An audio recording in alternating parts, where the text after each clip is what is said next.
আসসালামু আলাইকুম প্রিয় দর্শক, সকলকে স্বাগত জানাই শরণার্থী আপডেটের আজকের নতুন ভিডিওতে। আজ জানুয়ারি মাসের 8 তারিখ।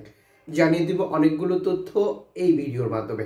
আপনি এই ভিডিওটি দেখছেন ইউটিউব, ফেসবুক দুই প্ল্যাটফর্ম থেকে। আমরা প্রতিদিনই আপনাদেরকে এই গুরুত্বপূর্ণ ইনফরমেশন দিয়ে সহযোগিতা করে যাচ্ছি। আপনি নিজে জানুন, অন্যকে জানাতে ভিডিওটি শেয়ার করুন। চ্যানেলটি সাবস্ক্রাইব করে ফেসবুক পেজটি লাইক ফলো করে যুক্ত থাকলে এভাবেই আমাদের প্রতিদিনের আপডেট তথ্য আপনি প্রতিদিনই জানতে পারবেন। আপনি কোন দেশ থেকে এই ভিডিওতে যুক্ত হয়েছেন এখনই কমেন্টস করে জানিয়ে দিন। অভিবাসীদের কোনো তথ্য ইনফরমেশন থাকলে তাও কমেন্টস করে জানাবেন, এতে করে অনেকেই জানতে পারবে। তিউনিসিয়ার মরুভূমি থেকে 8 জন অভিবাসীকে সরিয়ে নেওয়ার একটি অভিযোগ তথ্য শেয়ার করেছে একটি এনজিও সংস্থা। এখানে একটি লোকেশন শেয়ার করেছে, রেড সিগন্যাল যেটি দেখতে পাচ্ছেন, মূলত এখানেই তাদেরকে রাখা হয়েছিল। যা তথ্য মতে আমরা এর আগে অ্যালামফোন রেডিও টেকনোলজি যে তথ্যটি দিয়েছিল সেটি আপনাদের সাথে শেয়ার করেছিলাম। এনজিও সংস্থাটি এই প্রতিবেদনে বলেছে, আমরা সতর্ক করেছিলাম, আমরা বলেছিলাম 8 জন একটি গ্রুপ যাদেরকে এখানে নিয়ে আসা হয়েছিল এবং তিউনিসিয়ান কোস্টগার্ড তাদেরকে মরুভূমিতে পাঠায়, মরুভূমিতে রেখে সেখান থেকে চলে যায়।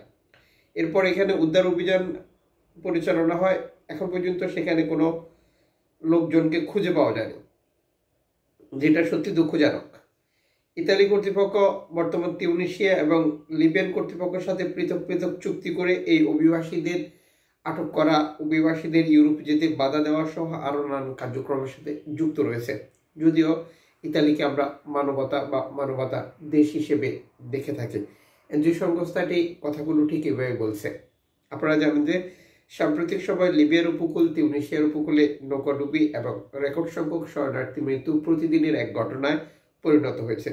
প্রতিদিনই নৌকা বিপদে পড়ছে আর শরণার্থী নৌকাডুবিতে মৃত্যু হচ্ছে, যেন দেখার কেউ নেই।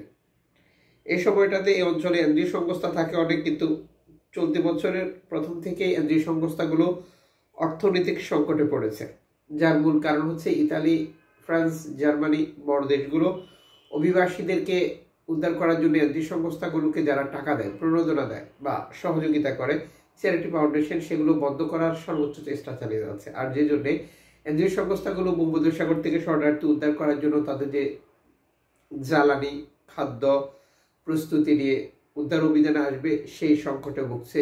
যে কারণে 1 সপ্তাহেরও বেশি সময় অতিক্রম করলেও 2025 সালে এখনো ভূমধ্যসাগর, এজিয়ান সাগরে বা আটলান্টিক উপকূলে শরণার্থী উদ্ধার, সহযোগিতা এ ধরনের কোনো তৎপরতা লক্ষ্য করা যাচ্ছে না। এই প্রক্রিয়াগুলোর মূল কারণই হচ্ছে যাতে করে অভিবাসীরা এই অঞ্চলগুলো ব্যবহার করে ইউরোপে প্রবেশ করতে না পারে, যা আনঅফিসিয়ালি ইউরোপীয় ইউনিয়নের নেতা নির্ধারক বা নীতি নির্ধারকদের চিন্তা পরিকল্পনা। এদিকে ক্যানারি দ্বীপপুঞ্জের সর্বশেষ এক্সেন্ডেলে দেওয়া বার্তা নিশ্চিত করেছে 2টি নৌকা থেকে 110 জন শরণার্থীকে তারা উদ্ধার করেছে। যেখানে বলা হয়েছে যে আমরা যখন খবর পাই, যেটি সালমান ম্যার্টিমো বলছিলেন তাদের প্রতিনিধি দ্বারা, 110 জন শরণার্থীকে যারা নৌকায় করে আসার চেষ্টা করছিল এবং বিপদে পরে আমরা সেখানে অভিযান পরিচালনা করি এবং উদ্ধার করে নিয়ে আসি। নৌকাগুলো মূলত মরক্কোর উপকূলে ছিল বলেও এই প্রতিবেদনে যুক্ত করা হয়েছে, যদিও মরক্কো কর্তৃপক্ষ এখন পর্যন্ত এই নৌকার ব্যাপারে কোনো তথ্য দেয়নি।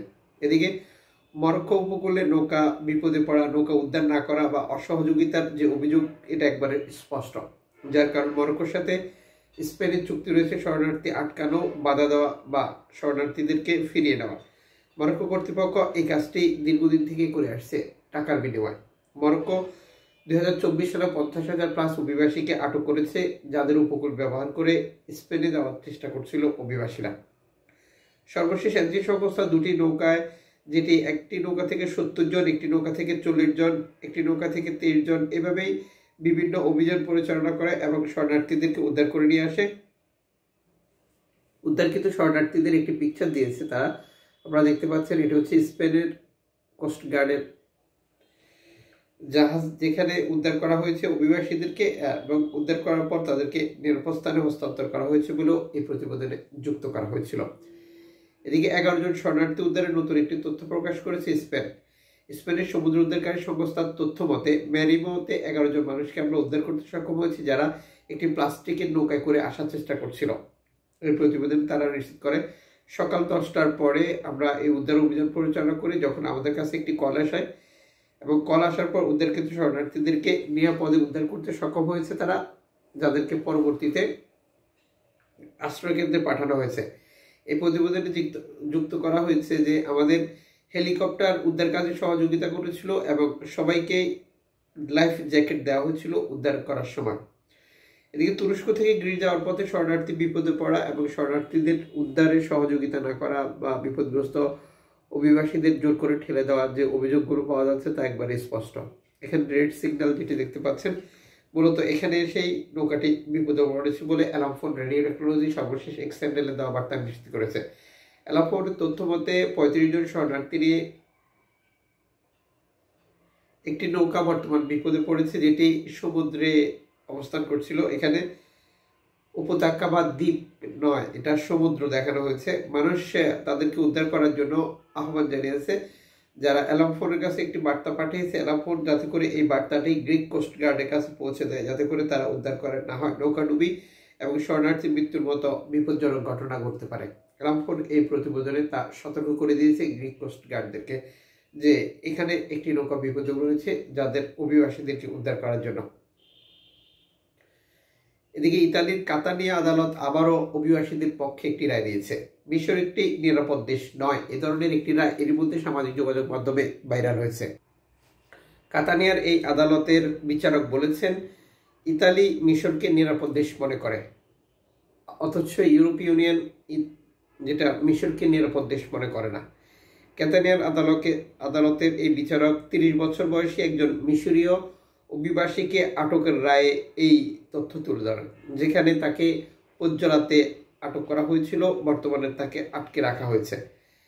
এখানে আদালত আরো স্পষ্ট করেছে যেটি ইউরোপের আইনের ধারা, সেখানে কি বলা হয়েছিল বিস্তারিত টোটাল প্রতিবেদন তুলে ধরেছে এবং আদালতে যে রায় দিয়েছে এই রায়টি এরই মধ্যে সামাজিক যোগাযোগ মাধ্যমে ভাইরাল হয়েছে।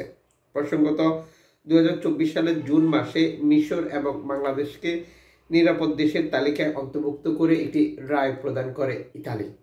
সেই ধারাবাহিকতায় গত বছরের শেষের দিক থেকেই বাংলাদেশ সহ মিশরীয় অভিবাসীদেরকে আলবেনিয়াতে চুক্তির আওতায় পাঠিয়ে সেখান থেকে দেশে পাঠানোর একটি প্রক্রিয়া নিয়ে কাজ করছে বর্তমান ইতালি সরকার। যদিও প্রথম 2 বার যেটা অন টেস্ট ছিল সেটি বাতিল হয়ে যায় ইতালির বিভিন্ন আদালতের রায়ের প্রেক্ষিতে। সেই রায় এখনো বহাল রয়েছে, যদিও ইতালির আদালতগুলো স্পষ্ট করতে বলেছে ইউরোপীয় ইউনিয়নকে ইতালির আইনগুলোকে ইউরোপের আইনে চলবে নাকি ইতালির আইনে চলবে। ইতালির প্রধানমন্ত্রী জর্জিয়া মেলোনি যদিও বারবার বলছেন যে তিনি এই সকল আইনের পাশ কাটিয়ে নতুন আইন পাশ করবেন এবং তিনি তার সরকার এবং তার যে সিদ্ধান্ত সেটি কার্যকর করার সর্বোচ্চ চেষ্টা চালিয়ে যাবেন। তিনি বিচারকদের বিরুদ্ধে নানা ধরনের অভিযোগ তুলেছেন, যেটি আপনারা অলরেডি অবগত রয়েছেন। যুক্ত থাকুন পরবর্তী ভিডিও দেখার জন্য। সবাইকে শুভকামনা।